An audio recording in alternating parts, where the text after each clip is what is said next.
Ya estás grabando. Sí. ¿Qué tal? Buenas tardes desde Lima, Perú, y buenas noches Buenas tardes. en Madrid, ¿no? Buenas noches en Madrid. Sí, Sara, sí, son 4 horas más.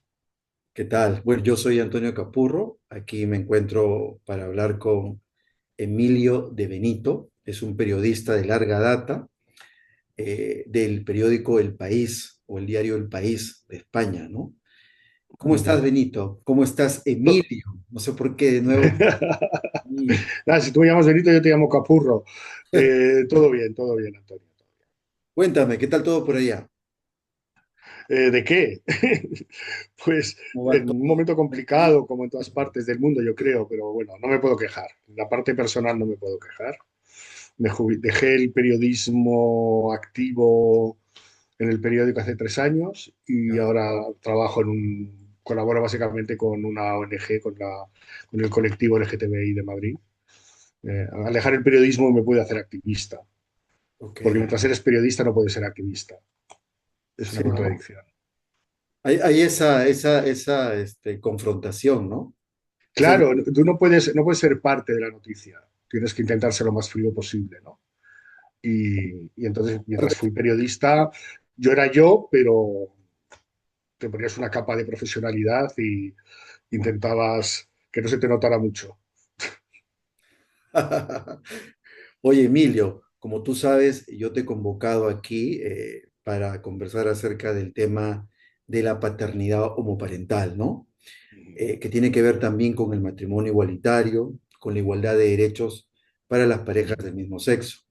Como bien saben, porque lo he informado en mis redes sociales, en el canal de YouTube, yo estoy investigando actualmente, completando la tesis de maestría en comunicaciones. Y el tema que he elegido precisamente tiene que ver con la paternidad homoparental y cómo es que dos diarios, El Comercio en el Perú y El País en España, han informado al respecto, ¿no? ¿Cuál ha sido el tratamiento informativo? ¿De qué manera lo han enfocado? ¿Si ha formado parte de su agenda o no?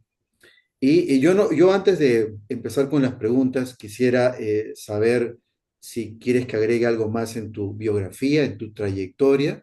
¿Cuántos años de periodista? Mira, yo me reciclé en periodista muy mayor, porque yo hasta los 40 años no me hice periodista, y he estado 22 años, 23 en el país, y ahora sigo como periodista autónomo, como freelance. Ok. Bueno, ¿Qué estudiaste estudié tú? química, ¿Qué estudiaste en yo España? estudié mi grado, me egresé como bioquímico. Bioquímico. Wow, y de la Sí, bioquímica al periodismo, ¿no? Un gran salto. sí, hubo ahí un salto por, bueno, cuestiones de la vida bueno, muy fácil, lo he contado 1000 veces, o sea, que lo hago rapidito porque no parece que estoy guardando un secreto importantísimo y no lo fue. A mí me diagnosticaron SIDA en el 92, en Mm, 1992, y tuve que dejar de trabajar en mi trabajo anterior, pero como no me ya, morí porque llegaron los nuevos tratamientos, me reciclé en periodista. Entonces yo era becario con 40 años ya. en el país. Hice un máster en el país y me quedé ahí trabajando. Este tema es también muy interesante, ¿no? Yo no sé si existen estudios académicos o de investigación con respecto a cómo se ha tocado el tema del VIH-Sida en algunos medios de comunicación, ¿no? Es un tema Hay también mil, hay mil interesante. estudios de eso. Yo creo que Sí. debe ser uno de los sectores más vigilados del mundo, Mm, porque el mundo asociativo es muy potente, porque desde el principio se tuvo muy claro que ahí los medios de comunicación al principio tuvieron un papel bastante lamentable, luego ha sí. mejorado muchísimo. Es una cosa que está súper estudiada. Eh, Tú piensas que el activismo en el tema del VIH asociado al Es tema muy fuerte, LGTBI claro. Plus es súper potente. Las listas de palabras que se pueden decir, lo que se puede decir, lo que no, el lenguaje, los enfoques, eso está, vamos. Hay una universidad en España que hacía, por lo menos, un estudio todos los años, con todos los artículos que se habían publicado, que si tenían términos correctos, incorrectos, expresiones estigmatizantes, o sea, eso está súper, Hay súper mucho todavía trabajado. por aprender incluso, ¿no? Pero de ese tema, Es que, ah, de ese tema que es muy interesante, yo te voy a volver a convocar para conversar aquí. Eso lo hablamos otro día si quieres, ven y nos Perfecto. centramos, porque si no, podemos estar aquí toda Entonces, la noche. yo quisiera partir eh, que hay algo que me olvidé, que mi estudio tiene que ver con el periodo desde 2005 al 2024. Entonces, en España, a diferencia del comercio, en el año 2005 ya, con el matrimonio igualitario y su aprobación a través de la ley, ¿no? Se empieza a hablar acerca también de la adopción, es decir, de que estas parejas del mismo sexo iban a conformar familias, ¿exacto? En verdad no, en verdad ¿No? se hablaba de antes, porque ya antes las personas, las personas solteras podían adoptar en España y entonces había gays que adoptaban solteros y luego siempre ha habido mujeres en pareja con otra mujer, pero que han tenido hijos por inseminación, porque la ley en España era muy permisiva en ese aspecto. La ley de inseminación en España permitía que una mujer soltera se inseminara Ok. si acreditaba condiciones médicas, ¿no? Entonces siempre es un tema que ya había. Lo que pasó con la ley del 2005, la ley del matrimonio igualitario, es que ya no hubo que legislar específicamente para parejas del mismo sexo o para personas LGTBIQ, sino que simplemente se aplicaba la ley general que rige para todo tipo de parejas. Ese fue el gran avance de la ley española, por eso aunque no fue la primera en reconocer que dos personas del mismo sexo se podían casar, sí fue la primera en que lo hizo en plena igualdad, porque no se hizo una ley específica para que las parejas del mismo sexo pudieran casarse. Lo que se hizo fue decir, en la ley donde entran las parejas heterosexuales, ellos entran también en las mismas condiciones. Y eso incluía en la adopción en todas sus formas. Ahora, tú que ya estabas trabajando en el diario El País y viviste de cerca la exclusiva, ¿no? La cobertura mediática que tuvo el país con la primera boda gay, eh, ¿cuál crees tú que desde el primer momento fue el tratamiento que le dio el país? ¿Formaba parte de su agenda mediática, de su cobertura? El periódico siempre ha apoyado todo lo que han sido avances en derechos. Es Ujú. un periódico que nació al año de morir el dictador, de morir Franco, que ahora cumplimos 50 años. El periódico va a cumplir 50 años el año que viene, en el 76. Ya se estaba preparando con Franco todavía vivo, pero salió en mayo del 76. Franco murió hace justo 50 años, en noviembre del 75. Y siempre ha sido un periódico, salió para defender la democracia y los derechos humanos. Entonces, primero el divorcio, luego el aborto, y luego el matrimonio igualitario y dentro de eso las familias homoparentales. O sea, ahí nunca tuvimos problema. Ok.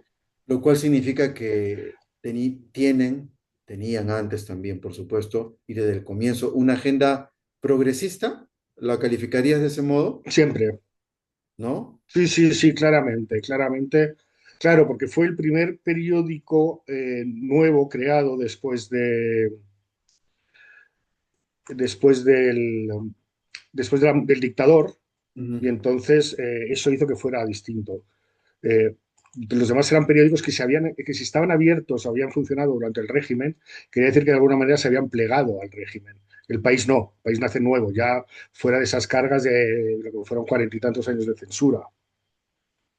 Ahora, tú has escrito varias noticias, ¿no? Para el país respecto al Muchas. tema del matrimonio igualitario, ¿cierto? Eh, Sí. Esto te cuento porque también entrevisté a Ana Alfagueme, ya me dijo que el país tenía la exclusiva de la primera boda, no vuelvo a ese punto, a la primera boda gay, primera boda homosexual, o en Sí, diferentes la boda de Emilio y Carlos, sí. claro, Emilio y Carlos, ¿no? Emilio Menéndez y Carlos Sí, Martín. a ver, y Carlos Baturín, sí, que ya murió. Sí, hace muchos A años. ver, éramos el periódico de referencia para la izquierda en España. Ok. Entonces, todos los movimientos progresistas donde confiaban eran nosotros y donde tenían la certeza de que los íbamos a tratar eh, con equidad, justamente, con una información equilibrada. Y con lo cual, esas cosas, quiero decir, tuvimos el mérito de que vinieran a nosotros, pero es un mérito que nos llevábamos trabajando años, Ujú, apoyando o haciendo informaciones muy positivas respecto a eso. Básicamente porque el matrimonio igualitario no dejaba de ser una obviedad, era un derecho que tenía que llegar, yo creo. En aquel momento nos parecía imposible. Tú piensas que yo tengo una edad y cuando esto se aprobó yo ya tenía 40 y tantos años.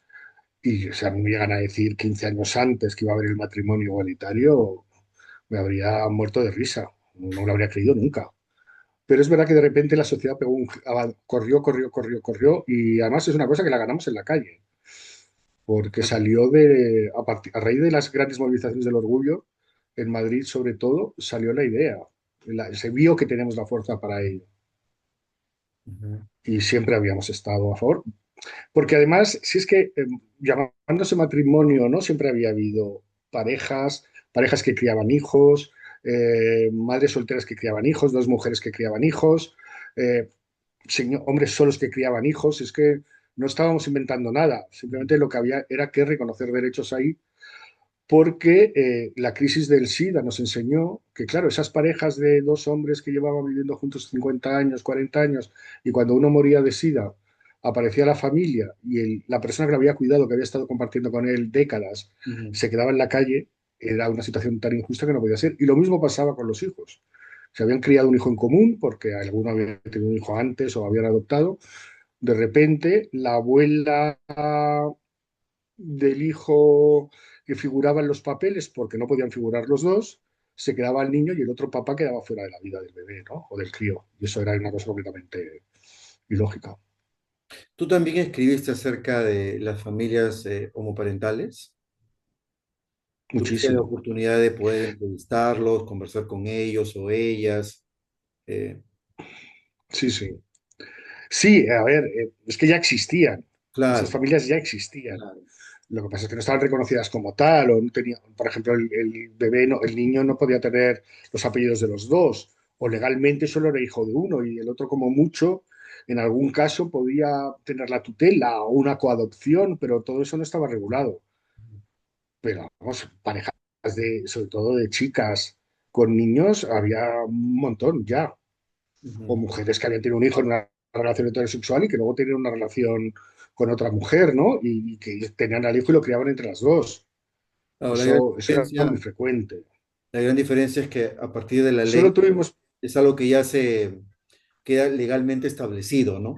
Que hay una protección legal. claro, había protección para la segunda madre. La clave fue la protección para la segunda madre. La madre no gestante o la madre no adoptante, eh, de repente, ya por fin tenía los mismos derechos de maternidad, en este caso, que la otra madre, y eso también fue extensible a los padres. Con las madres hubo un problema porque al no hacerse una ley profeso, sino que lo que se hizo fue permitirnos casarnos como a todo el mundo y luego adaptar todo el Código Civil. Cuando el Código Civil decía el padre y la madre, pues se decían los progenitores. O, pues resulta que justo se nos quedó, y fue una cosa que tardó en cambiarse, un tema con las mujeres lesbianas y la inseminación.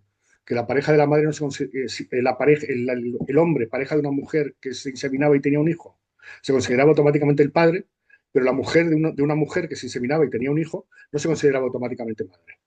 Y eso fue un agujero que se nos quedó, que al hacer la revisión de la ley, los abogados, los leguleyos, los políticos no se dieron cuenta y se quedó ese agujerito. Pues se solventó después, claro. Exacto, ¿no? Solo hemos tenido problemas de encaje con la gestación subrogada, con los vientres de alquiler. Eh, con respecto al tema de la gestación subrogada o el vientre de alquiler, como le llaman en el país, ¿no? Y varios titulares, ¿no? Líneas Mm. editoriales de diferentes medios de comunicación. Eh, Eso no está permitido en España, ¿cierto? En ¿Y España cuál es no la es postura legal. del país con respecto al tema del vientre de alquiler o la gestación subrogada? Pues mira, al principio éramos partidarios en el sentido de que ese niño tenía derecho a tener dos papás, que era básicamente el caso, ¿no? Que nos afectaba a nosotros.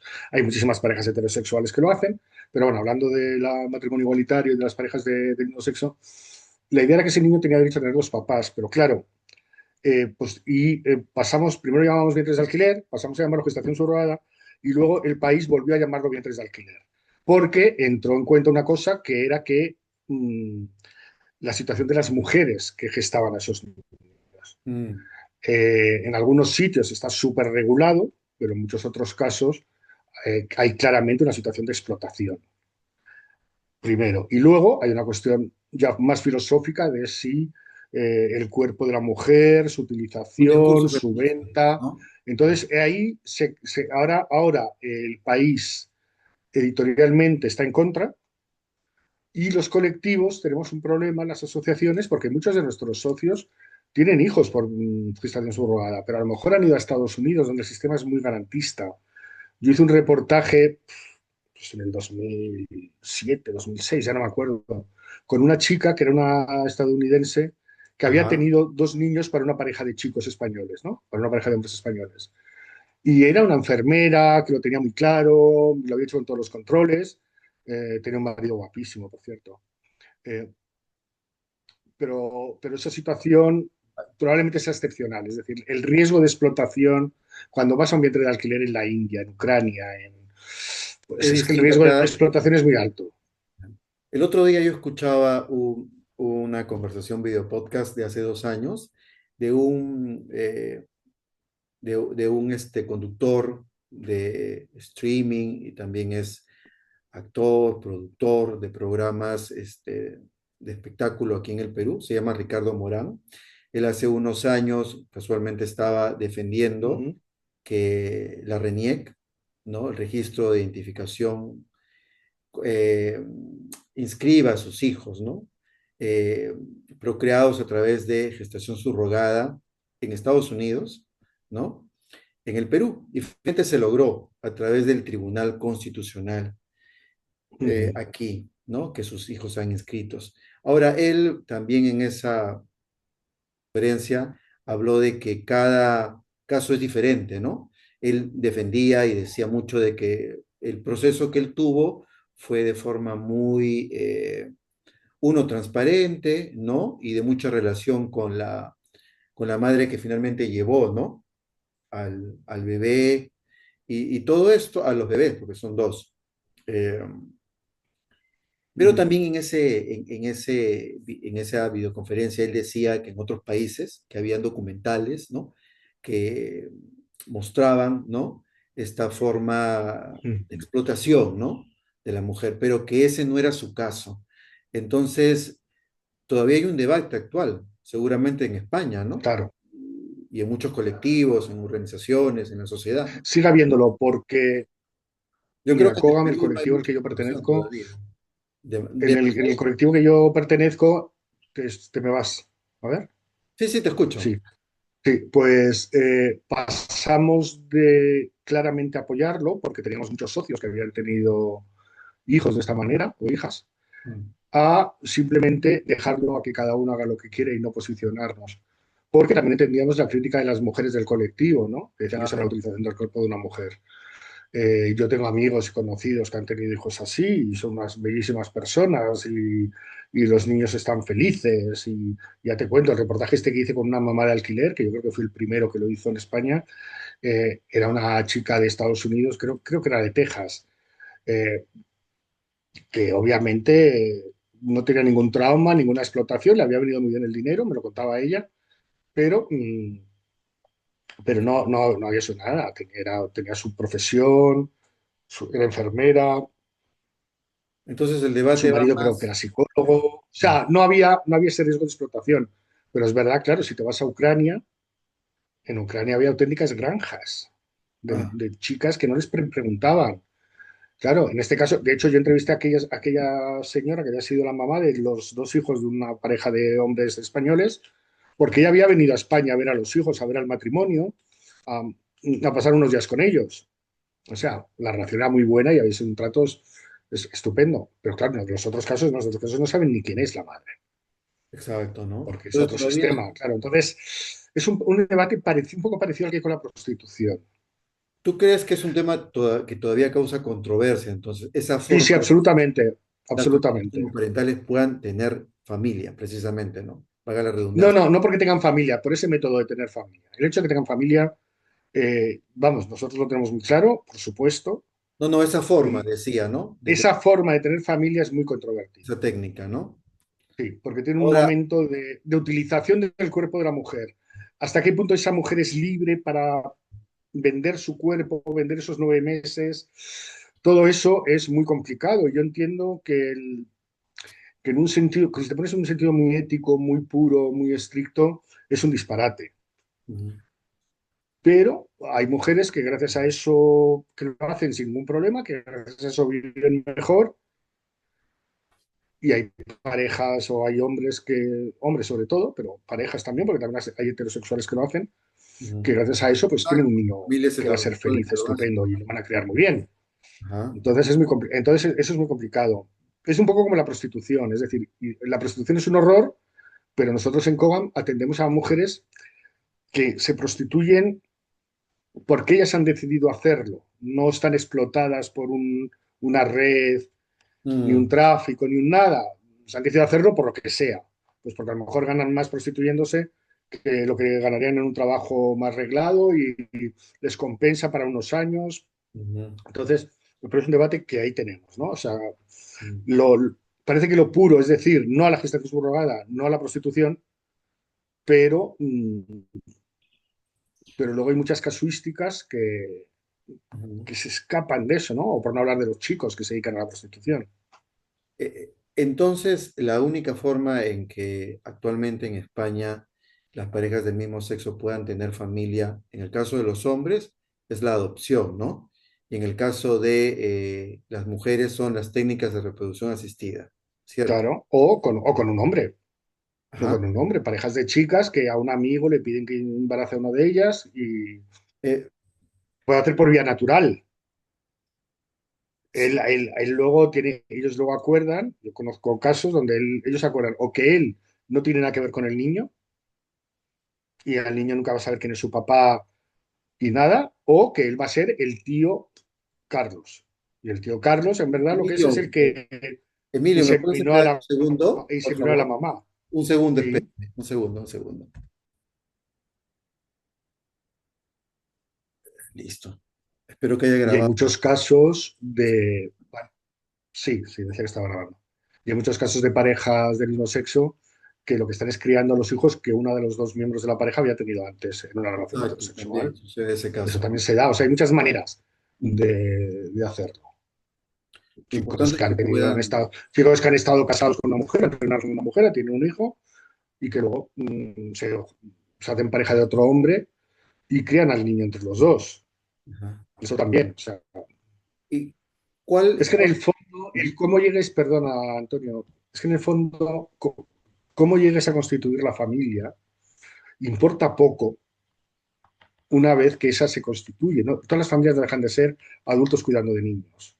exacto, Y, y no hay una demostración clara ni una regla que diga que una manera de llegar a eso sea mejor que otra, o que, sobre todo no que sea mejor o peor, porque ahí entra la moral, pero que el niño vaya a ser más feliz o menos feliz o vaya a estar mejor educado. No se ha encontrado ninguna relación claro, esos de una cosa. estudios también ustedes los han informado, ¿no? A través de las Sí, noticias, de sí, las publicaciones claro. y también la opinión de la iglesia, ¿no? Y Bueno, que al inicio pienso, ¿no? Ya después, no, obviamente, no, la Iglesia siempre está en contra y sigue estando en contra, claro, exactamente, pero la Iglesia no dejaba de bendecir matrimonios como los de los reyes, donde se casaban por interés y ya exacto. luego 15 años se lo metían en la corte. Y les parecía tan bien, y ese niño estaba educado, vete tú a saber por quién. Quiero decir, a estas alturas, la opinión de la Iglesia es la verdad, y ya sé que ahora tenéis un medio papa, o que medio papa es vuestro, porque es de origen peruano, la familia, pero ¿qué se le va a hacer? No marca nuestra vida. No, Por supuesto. o no tiene por qué. Si no quieres, si no crees, no, ya está. Y ¿No? además las principales voces que ustedes llamaban para informar acerca del tema eran evidentemente los protagonistas de la noticia, ¿no? Las parejas, eh, los activistas, ¿no? Los expertos, Y ¿no? mucho psicólogo. Nos Y hinchamos a hablar con expertos en familia, con psicólogos, con psicólogas, me acuerdo, porque claro, había que aportar ciencia al tema, porque es un tema en el que no vale a mí me fue bien, no es la base de nada, porque hay gente que le va bien viviendo las condiciones más extrañas, ¿no? Tiene que haber un estudio estadísticamente potente donde se haya visto que los parámetros que queramos medir en esa infancia son iguales que los de los demás. De hecho, al principio nos encontrábamos con que los niños solían tener mayores índices de felicidad y de integración, probablemente porque los papás y las mamás de esos niños, al sentirse más juzgados y más vigilados, se esmeraban más. Obviamente lo habían buscado muchísimo. Eso no se habían encontrado con un niño de repente, no era una chica de Más, repente se queda embarazada, ¿no? más afecto. Y hacían un esfuerzo especial por que los niños estuvieran bien, Ujú. hasta incluso para quitar críticas, ¿no? Y al principio nos encontramos con eso. ¿Y cuál crees tú que ha sido, cómo has visto la evolución del tema de las familias homoparentales o la paternidad homoparental en estos 20 años, ¿no? Mm. A ver, yo creo, claramente cada vez hay una mayor aceptación, porque también pasa otra cosa, que es que muchas familias homo o monoparentales, hay muchísimas familias que no son homoparentales, pero son monoparentales. Monoparentales. Familias de divorciados, de separados, de viudos, de viudas. Entonces, que hoy día en las aulas, en las clases, en el colegio, que es el entorno donde el niño se casa, hay un niño que tiene dos papás, el niño que tiene dos mamás, el niño que tiene un papá y una mamá, Ujú. o, o tiene un papá y una mamá que no viven juntos. Familias Entonces, diversas, como que ¿no? esa diversidad hace que las crianzas sean más variadas, con lo cual la integración es más fácil. Ujú. Y la aceptación es mayor, porque yo no puedo, a ver, ¿qué es peor? Que un niño se esté criando con dos papás que lo quieren o que se esté criando solo con uno de los papás porque los papás han divorciado y la mamá se ha ido. Exacto. O sea, no hay forma de... O sea, al abrirse el abanico se abre la aceptación. Cuando yo era pequeño, todos en la clase teníamos un papá y una mamá. Menos un compañero que solo tenía mamá porque el papá había muerto. Y era el raro del Humanizar ese grupo, tipo de ¿no? familia, ¿no? Ahora eso, Humanizarlas, ¿no? Las familias diversas que claro, ahora son eso en cualquier sitio, conformaciones, claro. parentescos, ¿no? No la En todos los institutos, hoy día en todos la los colegios, voluntad. Ujú. claro, hay niños con todo tipo de familias, familias reconstituidas, niños que viven con los hijos del novio de mamá. Mm, todo eso hace que la integración sea mejor. Si preguntas en teoría, si tú preguntas por la calle en teoría a personas que no lo vivan, te dirán que no, que el niño tiene que tener su papá y su mamá. Pero cuando luego les expones que a lo mejor ellos fueron huérfanos de padres de los 6 años, mm, no tienen respuesta, no encuentran un argumento en contra, Ajá. porque eso ha pasado siempre. Viudas criando niños ha habido toda la vida.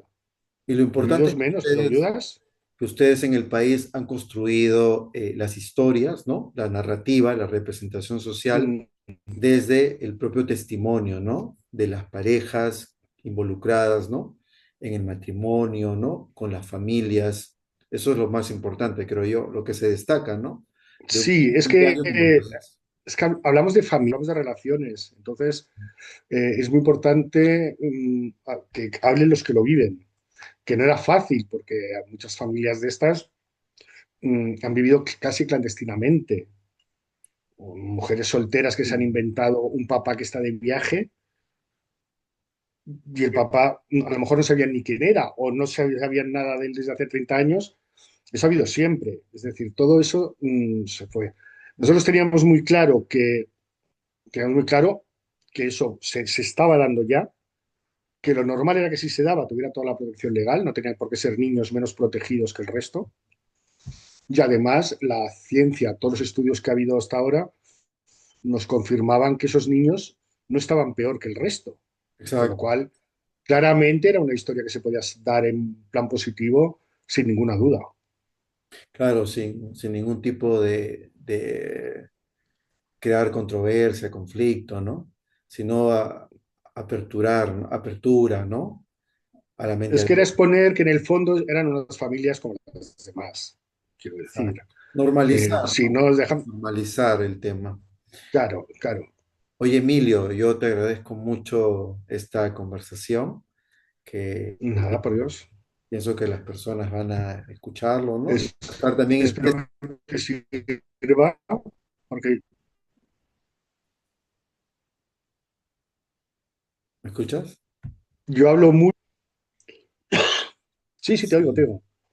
Sí, sí, que digo que yo hablo mucho, o sea que ahora te costará editarlo, pero bueno, No, no te preocupes, ese es tu tal cual está trabajo. bien, es como una conversación en vivo. No sé si quieres agregar algo más. Pues nada, Pues, nada, yo creo que es un debate que deberíamos dar por superado.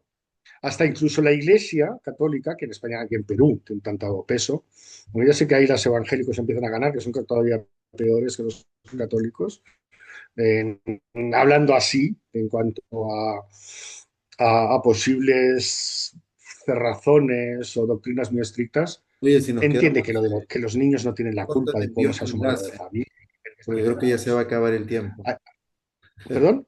Creo que Se ya te va a se va acabar a el tiempo, acabar el sí. tiempo, pero Pues nada, oye Antonio, un gusto, cualquier cosa me contactas, ¿vale? ok, un abrazo fuerte, ahí te veo. Chao. Abrazo, hasta luego, chao.